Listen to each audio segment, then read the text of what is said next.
So it's no doubt that rock climbing is really fun. And when you are doing anything more than bouldering, the rope is your lifeline.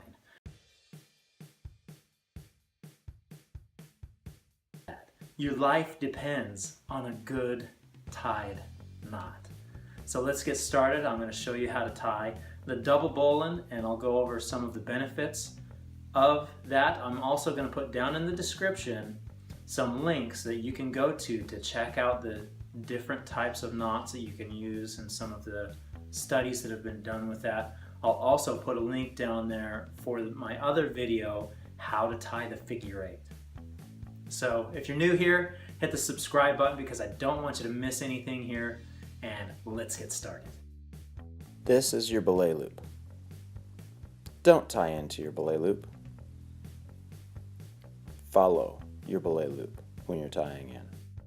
Next, you're going to take the belayer side of the rope and twist it clockwise to create a loop, and then follow that up by laying another loop on top of that. Then take your tail and go down through those loops, over the rope, and then back up through those two loops.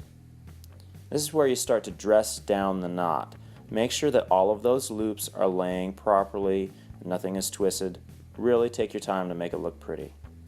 This is important for a strong knot with the double bowline. I like to have a small loop around my harness so that reduces some friction. That's what I'm doing here. Take your tail and go straight up through that highest loop. Do not go over. Go straight up through that highest loop. And this is after you've dressed down the knot. Once that's up, this is what the knot should look like. Now to finish it off with the backup knot. This is very important. I recommend that everyone always backs up your knot with a backup knot. This is what the knot should look like, minus my super long tail. Now there's one other thing that I need to mention, and that is the Yosemite Finish. Now in the video you may have seen how I pass my tail up through the loop, and that's something similar to the Yosemite Finish, but I don't pass it around. There's another wrap that's done with the Yosemite Finish, and I do not recommend that. And the reason why is because you can actually have the bowline untie itself if you include the Yosemite Finish. Now I have a story to go along with that. The backup knot actually saved my life, or maybe not my life, but close to it one day. I was learning how to tie in with the Yosemite Finish from a climber who generally used the Yosemite Finish, and I say generally because he typically does soloing. So if you're learning how to tie in from somebody that normally does soloing, okay. So I tied my Yosemite Finish, and I said, hey man, how's it look? And he double checked it, looked at it, and said, hey, yeah, that's great, looks good. Had my backup knot on there, got up to the top of the climb, and went to untie my knot to pass this rope through the chains, and I noticed that my backup knot was all the way snug against what was my bowline.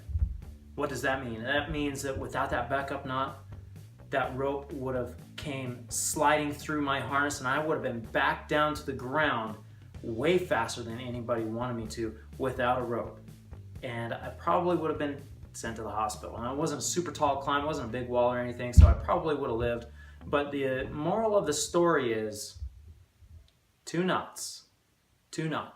First, figure eight follow through. Nobody screwed that up. Okay, the figure eight follow through is a super good knot. The only reason why you would ever tie anything else is if you're doing a lot of sport climbing or something where you're untying frequently and you have experience tying the double bowline, then go ahead and tie the double bowline. But always back it up. Always put your backup knot on there. Stay safe.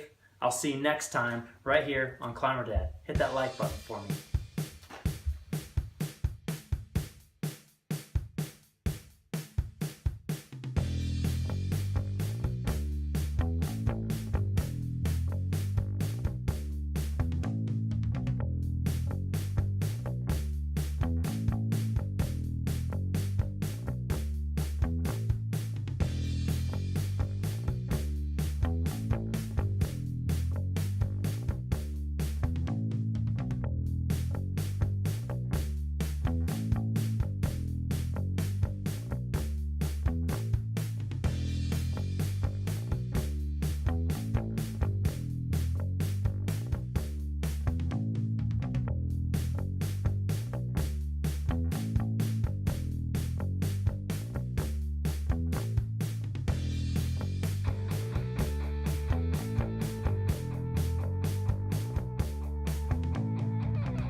Oh, well, hey there, we're gonna teach you how to do some rock climbing, okay? So just pay attention.